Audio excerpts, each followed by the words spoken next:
సోలుకు కావాల్సిన పదార్థాలు మొక్కజొన్న బియ్యం సోళ్ళు. ఇప్పుడు వాటిని మనం మిక్సీలో పోసి మొక్కజొన్న ఫస్ట్ పోసిన తర్వాత సోళ్ళు తీసుకొని సోళ్ళు కూడా పోయాలి మిక్సీలో. చూడండి, సోలు పోయాలి. చూడండి, సోలు పోయండి. పోసిన తర్వాత ఒక పక్కన ఉన్న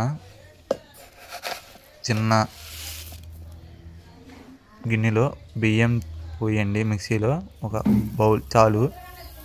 పోసిన తర్వాత ఇప్పుడు డన్. ఓకే, చూడండి.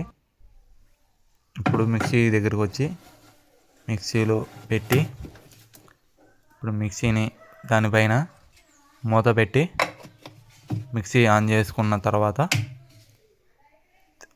ఒక సెకండ్ తిప్పుకొని మిక్సీ పౌడర్ వస్తుంది. ఇలా పౌడర్ని చిన్న బౌల్లోకి తీసుకొని తర్వాత కోళ్ళ దగ్గర తీసుకెళ్ళి కోళ్ళు ఒక పళ్ళెంలో పెట్టి కోళ్ళకి దిగిన కోడి పిల్లలకి ఇలా పెడితే చాలా బలంగా ఉంటాయండి, బాగా పెడితే. మా ఛానల్ని లైక్ అండ్ సబ్స్క్రైబ్ చేసుకోండి.